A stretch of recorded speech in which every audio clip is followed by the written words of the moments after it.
5, 16, 19, 21, 30, 3 and 10. Check results. You remember? 42, I want to say 42. Okay, Arch, okay. We do this on the daily, and this is the 42nd day in a row. Wow. 42nd street, here we are. What is 42nd? Let's not go into that. I don't know. But yeah, we've made it. Again, I've not got a quote for you. Here's a quote. No, again, guys, it's becoming a running theme. I hate messing up the quote. I want to say it so smooth and clean first time, and I never do. The quote is, rejection is an art form. I just looked at myself and I looked just like a Whoville just then character, Dr. Seuss. Where do I want to start with? I mean, I'm going to start by the main thing I saw today, which is, it is sport related, it is football related. Kind of a serious topic, but also it's kind of interesting, and those two things can go hand in hand. I don't think it's problematic to find 9/11 interesting. I don't really. But a lot of people do, and that's like normal. It's human nature. You know what I mean? I don't think I've got to apologise for being like, it's kind of like the whole Jeffrey Dahmer thing. I'm not like, I see a lot of things on Twitter like, who is this show even for? Like, why do they even make this? This is so disrespectful and stuff like that.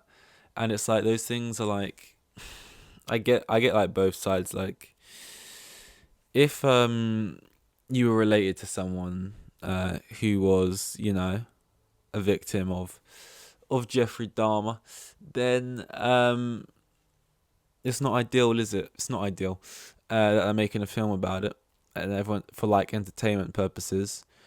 But at the same time, art in it. It's what art is, and there's loads of examples of it, and it's like, it feels close to, maybe it feels too recent or too close to, but it's just how it is. Like, people make documentaries on hard-hitting topics and subjects, on dark themes, and it does just feel like an entertainment thing, but it is an art piece at the end of the day. Film, TV, actual like art, music, you know, eat your heart out. Like Jeffrey Dahmer, you know, people didn't care when they were dancing to it on the dance floor in nightclubs. I'm not stoned right now. I don't know why I'm behaving like this. I'm just kind of tired. But yeah, I just feel like, why am I talking about Jeffrey? Oh yeah, people just have, it's not, saying like, who is this show for? I'm not really into like, I was about to say murder mystery. I wouldn't quite call it a murder mystery thing. It's not like Scooby-Doo. What do you call that? Like crime stuff. Like, I'm not really into, I don't really like that kind of stuff. But it's like, I get how people are. Like, it's just a fascination, like how someone could be that fucked up. Like, and if you're close to it, yeah, it's gonna suck for you, but unfortunately that is like life, and that's just how it kind of goes and stuff. Mason Greenwood, I don't even really want to go into it. I'm just gonna try and like hope everyone like already knows the story of Mason Greenwood. There were voice notes, there were accusations. Well, first there were accusations, it was all allegations and stuff like that. Allegedly he's done this, allegedly done that. We've heard that before in sport. Sometimes they get off from it scot-free, sometimes they don't. And you can do almost anything in life, and if you're famous, right, and as long as it's like, it stays as like allegations, you can kind of just carry on with your life, even if there seems to be all these people coming out and saying the same stuff about you, right?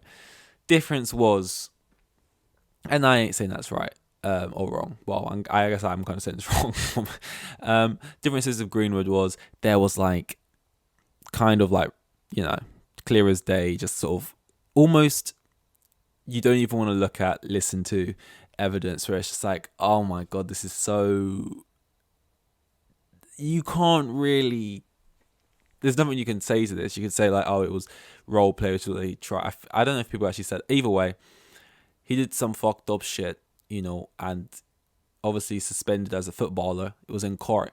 Just been released. Charges have been dropped, right? People are saying he'll never play again.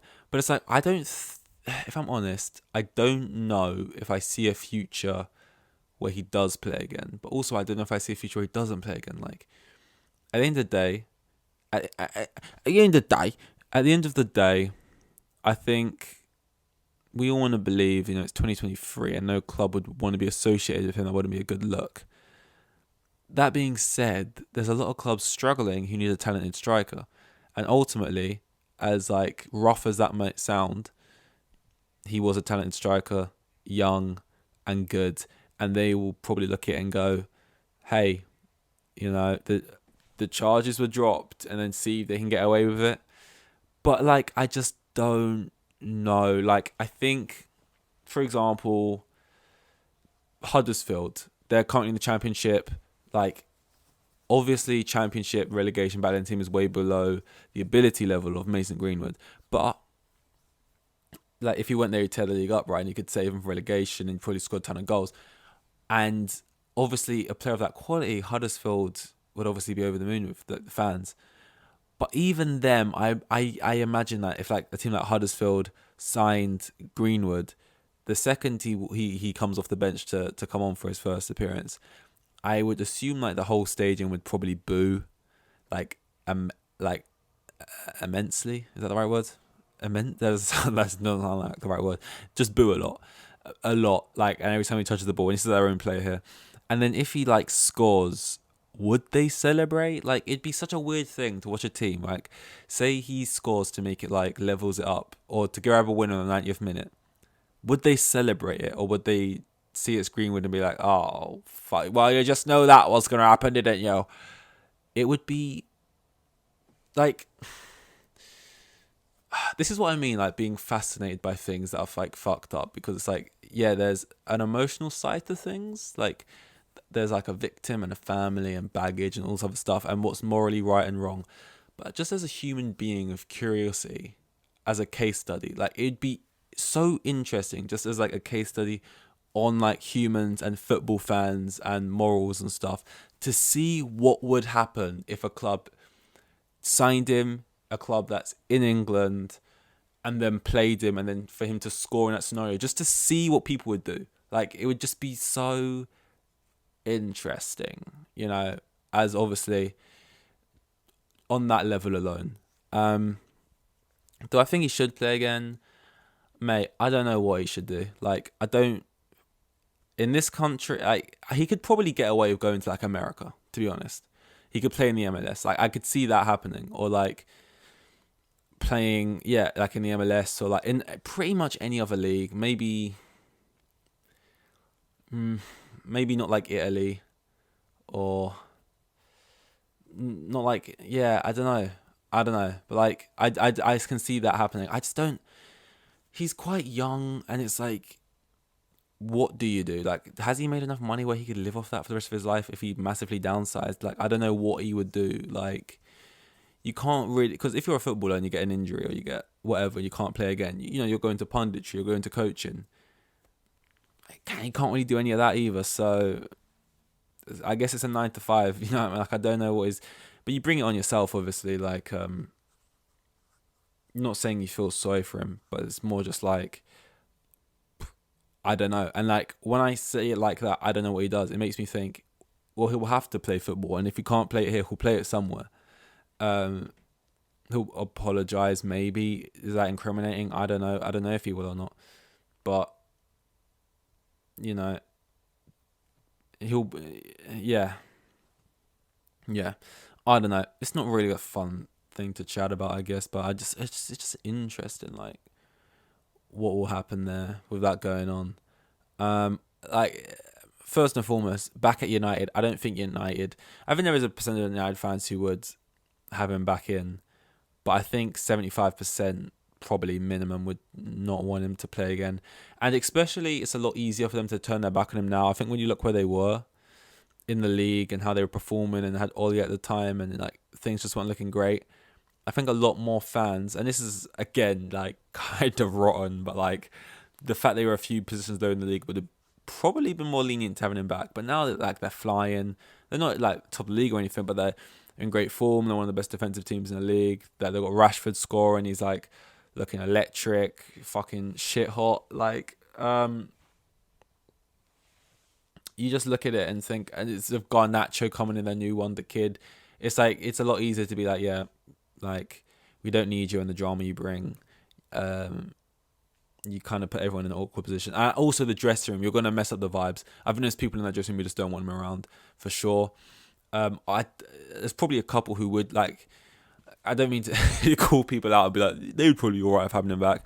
I think people like David De Gea, Rashford, like he's feeding the kids. You know what I mean? He's all for the good vibes. I don't think that those who want him back. Maguire. Um, don't ask me why. I don't think Wan-Bissaka would mind. Just don't ask me why.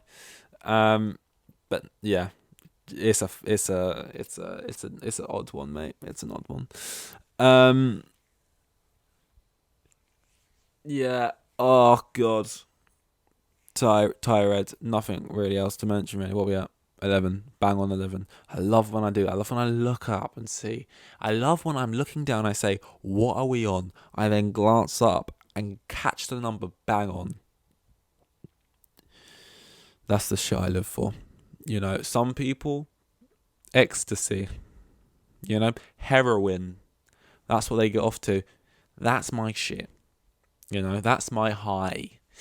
God, yeah. The quote of the day: "Art of rejection." No, it wasn't. It was "There's a beauty to it." I can't remember what it was. I think it was "Art of rejection," because oh man, like jobs. And what's the other thing? There was someone else. It was jobs and someone else.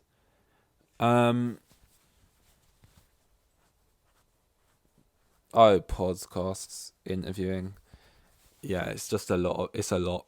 Uh, and you never get used to it. You'll never get used to it. When you go to a job interview as well, and it's like I don't really want this, and they could probably tell my heart wasn't really in it, or like. And by the way, it's never really in it. I don't really want any of these jobs. They're not exactly fucking.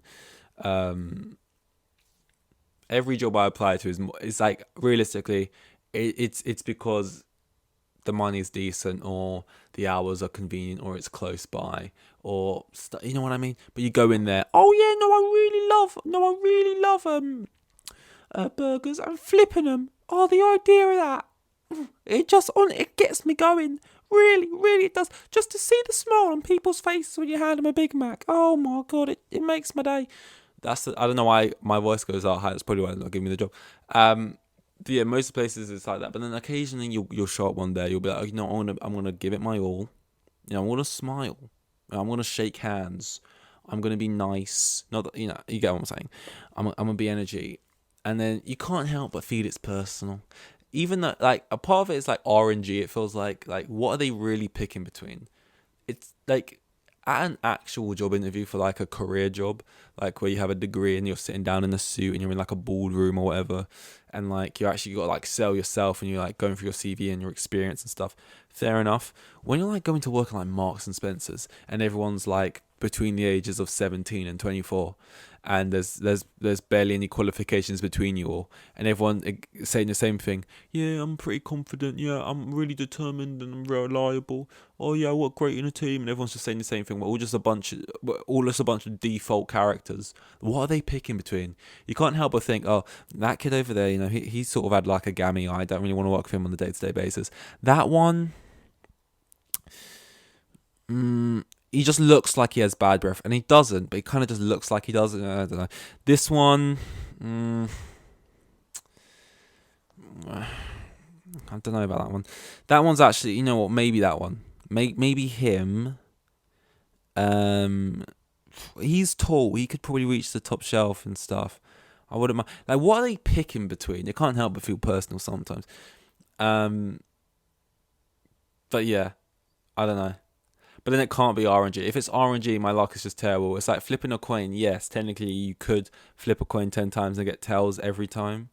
But you would be led to believe you probably had a weighted coin, because even though it is technically possible, the odds are very, very slim.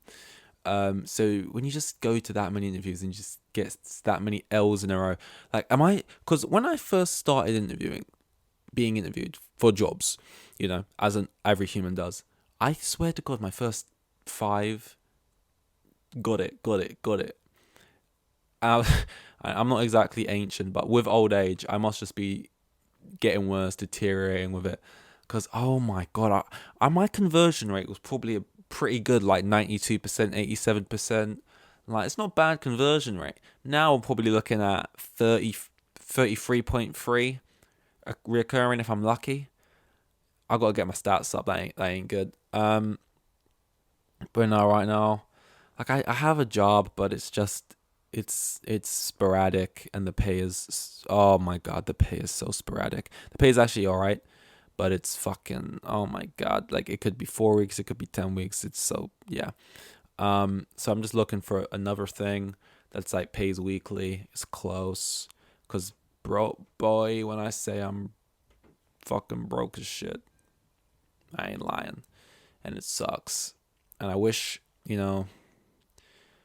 it's the fact it's the new year and you just wanted the year to go to a good start. 2023 is gonna be my year. God, could it start from any, you know what I mean? From a slower point. But yeah, I always say a good way to just like get over it is just be like, well, you know what? When we're all filthy rich, we'll laugh about it, won't we? Won't we? And even if you're 45 and you've been doing it for 20 years, just cracking away, and you're still getting rejected from working in Sainsbury's, just think, well, just keep the facade up. When I'm 56 and I'm living on my yacht, we'll just laugh about this, won't we? We'll laugh about it. We'll laugh about it. Yeah. Yeah.